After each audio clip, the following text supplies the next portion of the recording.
Саламатсыңарбы, урматтуу окуучулар. Алгач берилген тапшырмага токтоло кетели. Бул тапшырма x-ге 2 орундуу саны цифраларынын суммасы 8ге барабар. Цифраларын ордун алмаштырса, анда ал сан баштапкы сандан 63гө кем болот. Баштапкы санды тапкыла деген тапшырма берилген. Бул тапшырманы чыгаруу үчүн силер теңдемелер системасын пайдалансаңар болот экен. Берилген сандын биринчи цифрасы 9, экинчи цифрасы 2. 9 жана 2нин жардамында биз 92 жана 29 деген сандарды жаза алабыз албетте. Ошол жазган сандарыбызды төмөндөгү суроонун шартына жараша тандап алалы. Суроодо 63гө кем болгон сан чыгаатыбарын алмаштырганда дейт. Демек, бул суроонун жообу 92 алмаштырганда 29 болот. Жогорудагы шарттын негизинде биз 92 деген жоопту кабыл алабыз. 9 жана 2 цифраларынын жардамында 92 жана 29 деген эки санды түзө алабыз. Бирок биздин суроонун шартына туура келген бул 92 деген сан.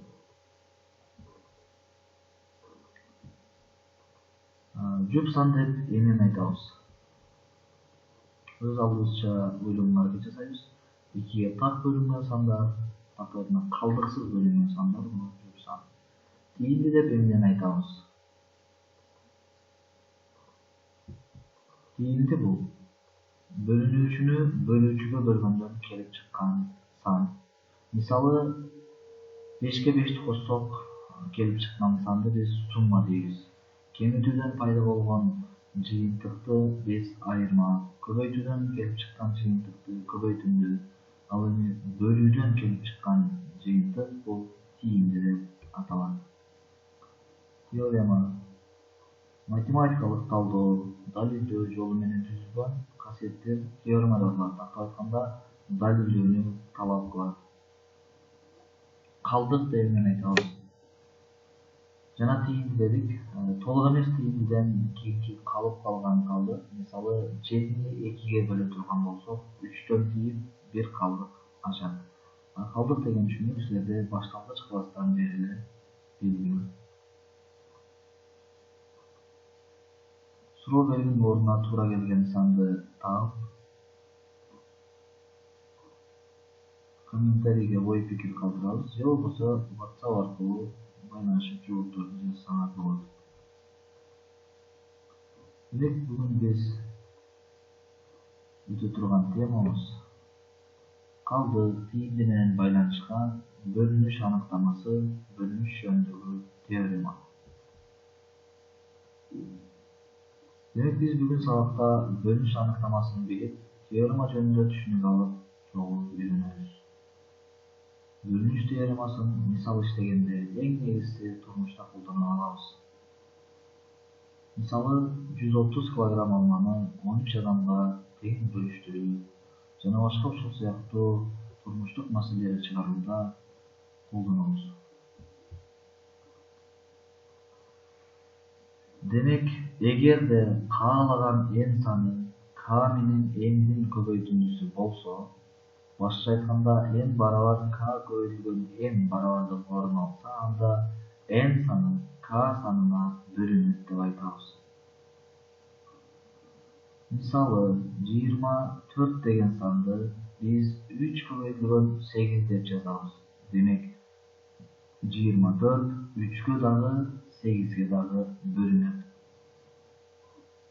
18 саны 2 менен 9га бөлүнөт, ал эми 7 менен 4гө бөлүнбөйт.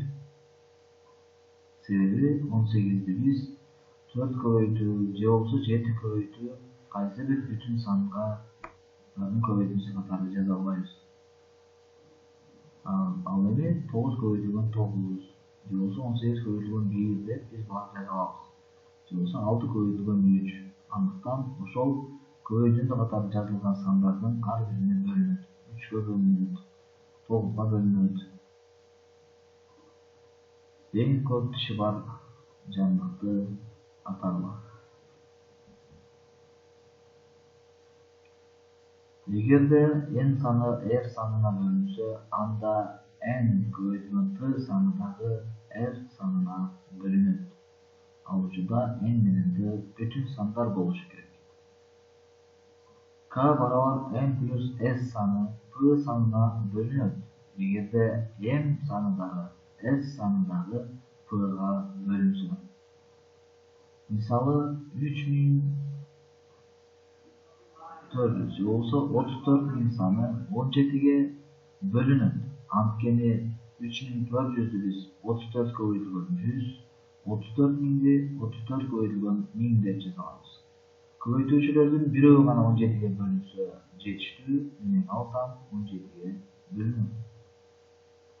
Мисалы 38 деген 2 орундуу сандардын бириктирүү менен 4 орундуу санды түзүп ала турган болсок, анда алсам 19га бөлүнөт. Себеби биз бул жерде 38 19га бөлө алабыз. Ошондуктан алардан куралган сан дагы 19га бөлүнөт. Же болбосо жогорудагы касиетти пайдалансак болот. Биз бул жерде 38 көбөйтүлгөн 100 кошулган 38 деп жазып алганга мүмкүнчүлүк берилет.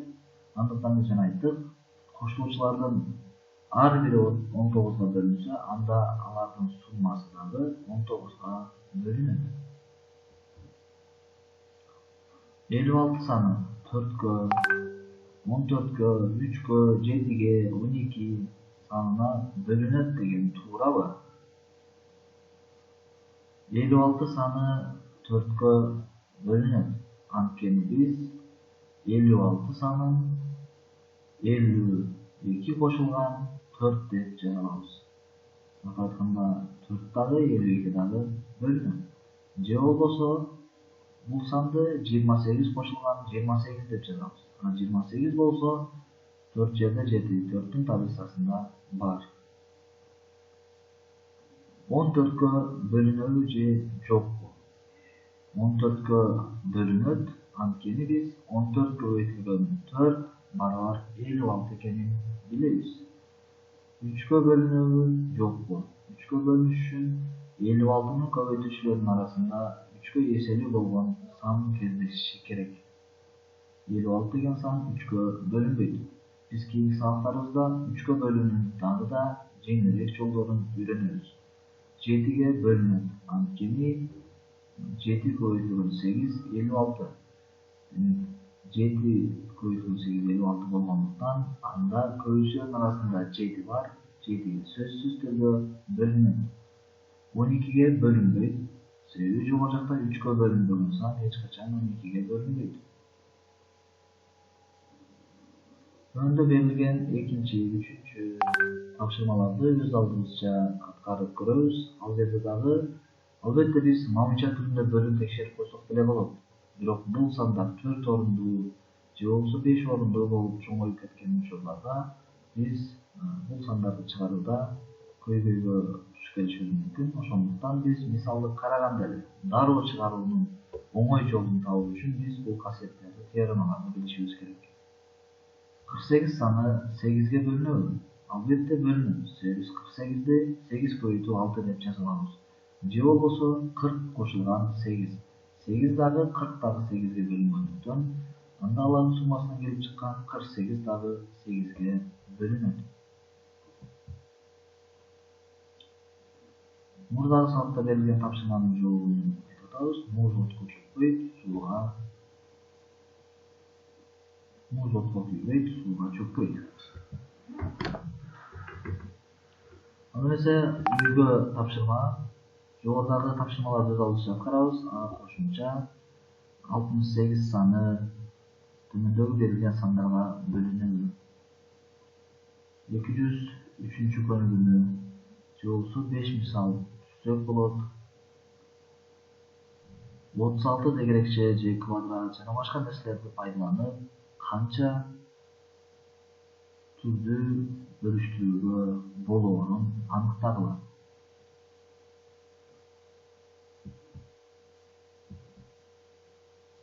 5 адам таразага чыкса 350 килограмм. Алардын бири калгандарын көтөрүп алса канча килограмм болот? Жогорудагы берилген 4 тапшырманы өзүңөргө жаккан 2 тапшырманы тандап туруп, ошол тапшырмаларга жооп жазабыз.